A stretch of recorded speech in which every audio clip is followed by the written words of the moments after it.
Babak belur di semua front, pasukan Ukraina kabur dari Severodonetsk.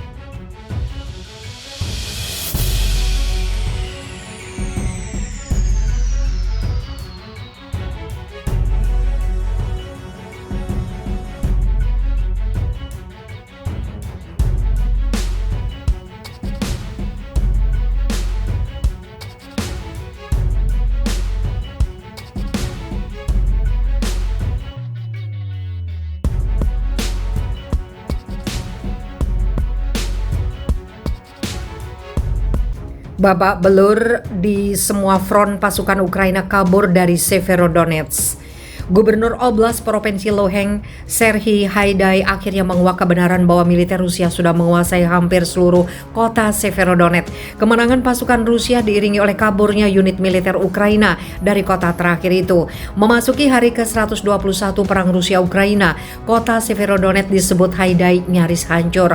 Lebih dari 90% kota mengalami rusak sehingga membuat pasukan angkatan bersenjata Ukraina kekurangan logistik. Dengan jatuhnya Severodonetsk ke tangan Rusia, itu berarti kota terakhir di Oblast Luhansk akhirnya bobol. Kondisi kota yang sudah hampir rata dengan tanah membuat situasi untuk bertahan menjadi mustahil. Tidak masuk akal tetap dalam posisi hancur berkeping-keping selama berbulan-bulan hanya demi tinggal di sana, ucap Haidai dikutip Viva Militer dari The Jerusalem Post. Kota itu adalah salah satu dari sisa pertahanan utama yang dikuasai Ukraina di Luhansk di wilayah Donbas. Dalam beberapa pekan terakhir, Rusia telah membuat kemajuan besar meskipun lambat di sana, meskipun terlambat katanya. Beberapa hari lalu, Haidai masih bersikeras memberikan pernyataan bahwa pasukan militer Ukraina akan mampu mempertahankan Severodonetsk. Haidai juga menyebar informasi soal keberhasilan pasukan Ukraina yang mampu menahan serangan masif militer Rusia di kota Lysychansk. Sayangnya, kesuksesan militer Rusia menghantam Mykolaiv membuat pasukan Ukraina terpojok. Pasalnya, wilayah itu berada di jalan utama menuju Lysychansk. Rusia telah menguasai desa Mykolaiv yang terletak di dekat jalan raya utama ke Lysychansk yang menjadi fokus pertempuran sengit, ujar Haidai.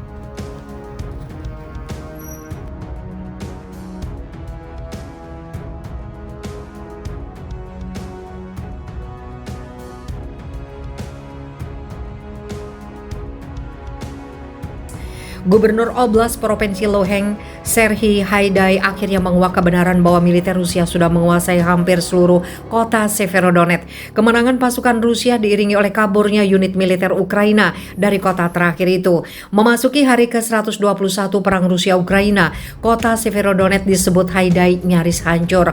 Lebih dari 90% kota mengalami rusak sehingga membuat pasukan angkatan bersenjata Ukraina kekurangan logistik. Dengan jatuhnya Severodonetsk ke tangan Rusia, itu berarti kota terakhir di Oblast Luhansk akhirnya bobol. Kondisi kota yang sudah hampir rata dengan tanah membuat situasi untuk bertahan menjadi mustahil. Tidak masuk akal tetap dalam posisi hancur berkeping-keping selama berbulan-bulan hanya demi tinggal di sana, ucap Haidai dikutip Viva Militer dari The Jerusalem Post. Kota itu adalah salah satu dari sisa pertahanan utama yang dikuasai Ukraina di Luhansk di wilayah Donbas. Dalam beberapa pekan terakhir, Rusia telah membuat kemajuan besar meskipun lambat di sana, meskipun terlambat katanya.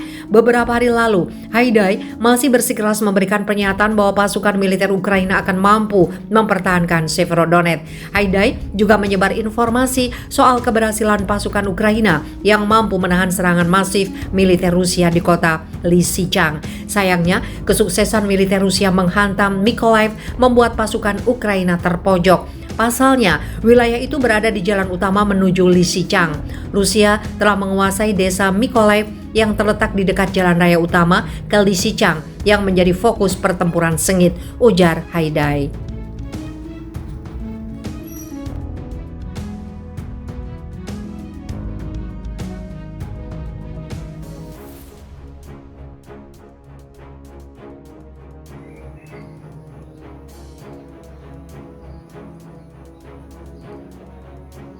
Ajudan Zelensky, Ukraina kehilangan 200 tentara per hari. Pembantu senior Presiden Ukraina mengatakan antara 100 dan 200 tentara Ukraina terbunuh di garis depan setiap harinya. Ia pun mengatakan Ukraina membutuhkan ratusan sistem artileri barat untuk menyamakan kedudukan dengan Rusia di wilayah Donbas Timur. Mikhailo Podolyak mengatakan kepada BBC bahwa pasukan Ukraina berada di bawah pengeboman tanpa henti saat pasukan Rusia berusaha menguasai seluruh Donbas. Pasukan Rusia telah melemparkan hampir semua hal non-nuklir ke garis depan dan itu termasuk artileri berat, beberapa sistem peluncuran roket dan penerbangan, kata Podolyak seperti dikutip dari kantor berita yang berbasis di Inggris. Dia pun mengulangi seruan Ukraina untuk lebih banyak senjata dari barat dengan mengatakan bahwa kurang seimbangnya antara tentara Rusia dan Ukraina adalah alasan tingkat korban yang besar di Ukraina. Tuntutan kami untuk artileri bukan hanya semacam keinginan, tetapi kebutuhan objektif ketika datang ke situasi di medan perang, ujarnya.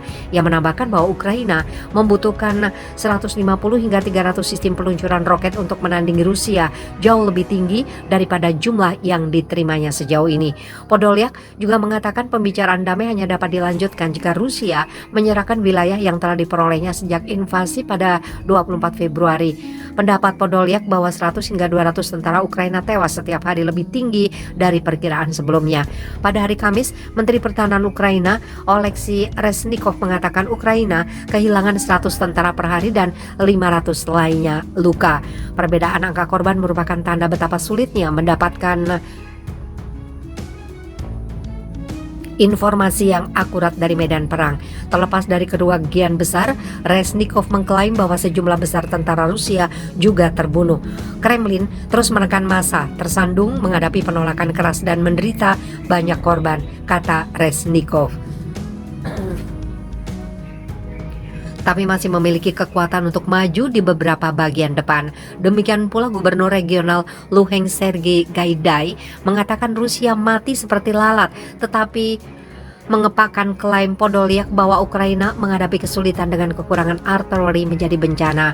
Pasukan Rusia telah memusatkan serangan mereka di kota Severodonetsk. Pada hari Rabu, Zelensky mengatakan nasib Donbas sedang diputuskan di sana dan para pejabat mengatakan kota ini telah menjadi puing-puing oleh artileri dan rentetan rudal Rusia yang intens. Selain pertempuran garis depan, 2 warga Inggris dan seorang pria Maroko yang berjuang untuk angkatan bersenjata Ukraina dijatuhi hukuman mati pada hari Kamis oleh pengadilan yang tidak dikenal di Republik Rakyat Donetsk. Mereka dinyatakan bersalah sebagai tentara bayaran dan dianggap mengambil tindakan terhadap perebutan kekuasaan dengan kekerasan.